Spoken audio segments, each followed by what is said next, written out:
మరుసటి రోజు ఉదయం నుంచే కిరణ్ మనసు అశాంతిగా ఉంటుంది. నిన్న బావి దగ్గర జరిగిన విషయం అతని తల నుంచి పోవడం లేదు. ఇప్పుడే మాట్లాడింది ఒక్కసారిగా ఎలా మాయమైపోయింది అని ఆలోచిస్తూ ఇంట్లో తిరుగుతుంటాడు. భాగ్య గమనించి అడుగుతుంది, ఏమైందిరా, నిన్నట్నుంచి డల్గా ఉన్నావు?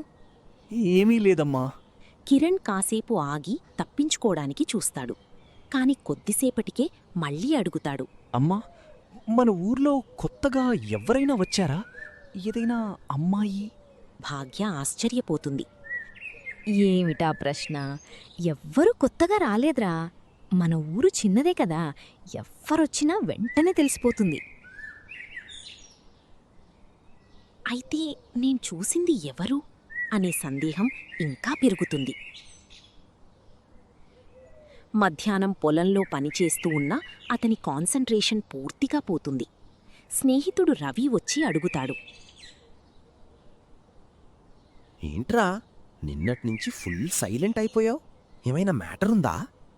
కిరణ్ కాసేపు హెజిటేట్ అయి జరిగిన విషయం చెబుతాడు. నిన్న బావి దగ్గర ఒక అమ్మాయి కనిపించింది. పేరు సంధ్య. రవి నవ్వుతాడు. ఓ, స్టోరీ స్టార్ట్ అయిందా? కాని కిరణ్ సీరియస్గా సమాధానం చెబుతాడు. అది కాదురా, మాట్లాడుతున్నాం, ఒక్కసారిగా మాయమైపోయింది.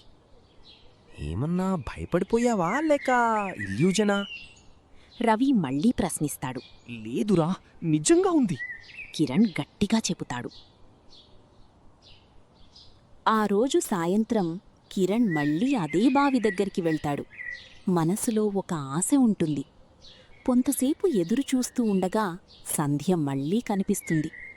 కిరణ్ వెంటనే దగ్గరికి వెళ్ళి అడుగుతాడు, నిన్న ఒక్కసారిగా ఎక్కడికి పోయావు?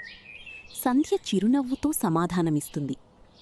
నేను ఎక్కడికి పోలేదు, నువ్వే ముందుగా వెళ్ళిపోయావ్. కిరణ్ కన్ఫ్యూజ్ అవుతాడు. కాదు, నేను వెనక్కి చూసేసరికి నువ్వు లేవు. సంధ్య విషయం మార్చేస్తుంది. వదిలే, కొన్నిసార్లు అలా అనిపిస్తుంది. ఇద్దరూ కూర్చుని మాట్లాడుతుంటారు. కిరణ్ కొన్ని ప్రశ్నలు అడుగుతాడు. నువ్వు ఎప్పుడూ సాయంత్రం మాత్రమే వస్తావా? అవును, నాకు ఈ సమయం ఇష్టం. నీ ఇంటి వాళ్ళు? వాళ్ళు దూరంగా ఉన్నారు. కిరణ్ ఆమె కళ్లలో ఏదో దాచిన బాధను గమనిస్తాడు. ఆమె ఎప్పుడూ చుట్టూ ఎవ్వరూ లేనప్పుడు మాత్రమే కనిపించడం, ఎవ్వరూ దగ్గరికి వస్తే మౌనంగా మారడం, ఇవి అన్నీ కిరణ్కి మరింత సందేహం కలిగిస్తాయి. అంతలో అక్కడికి ఒక గ్రామ పెద్ద వస్తాడు. కిరణ్ అతనితో మాట్లాడుతుంటాడు. కిరణ్ పక్కనే ఉన్న సంధ్యను ఇది మా ఫ్రెండ్. ఏదో చెప్పబోతాడు. కాని ఆ పెద్దాయన మాత్రం ఎవ్వర్నీ చూడకుండా ప్రశ్నిస్తాడు. ఎవరితో మాట్లాడుతున్నావురా? కిరణ్ ఒక్కసారిగా షాక్ అవుతాడు. వెంటనే పక్కకి చూసేసరికి సంధ్య మళ్లీ కనిపించదు. కిరణ్ గుండె బలంగా కొట్టుకుంటుంది. అతను భయపడతాడు. పెద్దాయన వెళ్ళిపోయాక కిరణ్ ఒంటరిగా నిలబడి చుట్టూ చూస్తాడు. నిజంగా నువ్వెవరు సంధ్య? మరుసటి రోజు రవిని కలుసుకుని జరిగిన విషయం చెబుతాడు. నిన్న మళ్ళీ కనిపించింది, కానీ ఇంకొకరికి మాత్రం ఆమె కనిపించలేదు. రవి ఈసారి సీరియస్ అవుతాడు. కిరణ్, ఇది కాస్త నార్మల్గా లేదురా.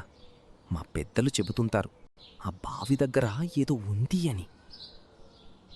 కిరణ్లో భయం మొదలవుతుంది. కాని క్యూరియాసిటీ ఇంకా ఎక్కువవుతుంది. ఆమె వెనక ఉన్న నిజమేమిటి